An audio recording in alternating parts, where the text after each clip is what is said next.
અંકલેશ્વરના સુકાવલી વિસ્તારમાં આવેલી નગરપાલિકાની ડમ્પિંગ સાઇટ ફરી એકવાર વિવાદનું કેન્દ્ર બની છે।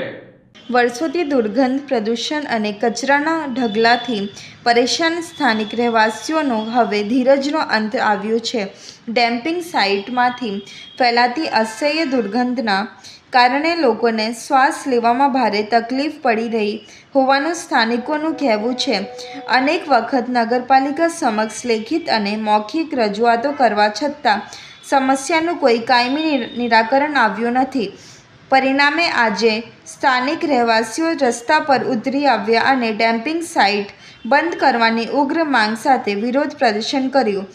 સ્થાનિકોના જણાવ્યા મુજબ ડમ્પિંગ સાઇટ પર વૈજ્ઞાનિક પદ્ધતિથી કચરાનો નિકાલ કરવામાં આવતો નથી, જેના કારણે સતત દુર્ગંધ ફેલાઈ રહી છે। આસપાસના વિસ્તારોમાં રહેતા બાળકો, વૃદ્ધો અને મહિલાઓને સૌથી વધુ મુશ્કેલીનો સામનો કરવો પડી રહ્યો છે। દુર્ગંધને કારણે ઘરની બારીઓ અને દરવાજા બંધ રાખવાની ફરજ પડે છે, તો બીજી તરફ આરોગ્ય પર પણ ગંભીર અસર પડી રહી હોવાનો આક્ષેપ કરવામાં આવ્યો છે। વિરોધ દરમિયાન સ્થાનિકોએ સ્પષ્ટ શબ્દોમાં જણાવ્યું કે વર્ષોથી માત્ર આશ્વાસન જ આપવામાં આવે છે, પરંતુ વાસ્તવિક કામગીરી થતી નથી। જો નગરપાલિકા તાત્કાલિક અસરથી યોગ્ય અને કાયમી નિરાકરણ નહીં લાવે તો આગામી દિવસોમાં વધુ ઉગ્ર આંદોલન કરવામાં આવશે, જેની સંપૂર્ણ જવાબદારી તંત્રની રહેશે। હાલ સમગ્ર મામલે સ્થાનિકોમાં ભારે રોષ જોવા મળી રહ્યું છે। હવે જોવાનું એ રહેશે કે નગરપાલિકા લોકોની આ ગંભીર સમસ્યાને કેટલી ગંભીરતાથી લે છે અને ક્યારે સુધીમાં યોગ્ય કાર્યવાહી કરીને આ ડમ્પિંગ સાઇટના વિવાદનો અંત લાવે છે। અંકલેશ્વર નગરપાલિકાની હદ વિસ્તારમાં વોર્ડ નંબર 8ની હદ વિસ્તારમાં આવેલી સુકાવલી ડમ્પિંગ સાઇટને આજુબાજુ વિસ્તારના લોકો રાહીમામ પુકારી ચૂક્યા છે। કેમ કે અંકલેશ્વર નગરપાલિકાની આ ડમ્પિંગ સાઇટ તમે જોઈ રહ્યા છો કે એનું પાણી એટલું ખરાબ બહાર નીકળે છે કે માણસથી થોભાય એવી કન્ડિશન નથી અને આજુબાજુના સોસાયટીના જે રહીશો છે એ લોકોના ત્યાં બીમારીનો ઘેર ફાટી નીકળ્યો છે। કેટલા લોકો બીમાર છે।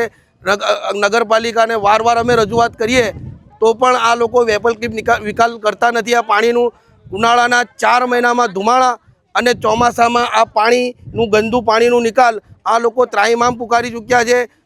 મારું તો એવું કહેવું છે નગરપાલિકાને કે આ વિસ્તારના લોકોને તમે એક કામ કરો, ઝેર આપીને મારી નાખો, તો પછી એનું કંઈ વૈકલ્પિક નિકાલ લાવો। અમને 15 વર્ષથી હું અહીંયાનો કાઉન્સિલર છું। દર વખતે હું રજૂઆત કરીને લડીને જ કામ કરાવું છું। અહીંયાના હાલની પરિસ્થિતિ તમે અહીંયા જોઈ શકો છો કે કેવી પરિસ્થિતિ છે। એકલી માખો અને આખા 12 ગામના જવાનો રસ્તો છે। આ 12 ગામના જવાનો આંબોલી બોયદાનો રસ્તો, આજુબાજુના ગામના લોકો પણ હેરાન છે આ પાણીથી, બરાબર। આ લોકો જે સુકાવલીના ટ્રેક્ટર જે ભરીને લાવે છે ને એ લોકો એને બી ઢાંકવાની એ હોય છે। જોઈ લો તમે, ખુલ્લા ટ્રેક્ટરો લઈને આવે છે। ડોર ટુ ડોરની ગાડીઓની બી કોઈ વ્યવસ્થિત વ્યવસ્થા નથી। અનગઢ વહીવટના કારણે અધિકારીઓ અને પદ અધિકારીઓની અનગઢ વહીવટના કારણે આ બધું સુકાવલીમાં દ્રશ્ય દેખાઈ રહ્યા છે। સરકારમાંથી લાખો રૂપિયાની ગ્રાન્ટ આવે છે તો પણ આ પરિસ્થિતિ છે। આવનાર સમયમાં જો નિકાલ નહીં આવે તો અમે આજથી જ અનશન પર બેસી ગયા છે। આ બધા લોકો અહીંયાથી હટવાના નથી। જ્યાં સુધી એનો નિરાકરણ નહીં આવે ત્યાં સુધી અમે અહીંયાથી હટવાના નથી ભાઈ। એ ખાલી જીસીબીથી ખોતરીને ખાલી રસ્તો કરી દીધો। અહીંયા સુધી સાઈડ સુધી ડ્રેનેજ લાઈન આવી ગયેલી છે, તો એમનામાં આવડત હોય ને તો મોટો પાઇપ લાગીને આ ડ્રેનેજ લાઈનમાં હમણાં ટેમ્પરરી કરી શકે છે, તો પણ આ લોકો કરતા નથી। ડ્રેનેજ લાઈન લાયકાને બી લગભગ વર્ષ થઈ ગયો છે।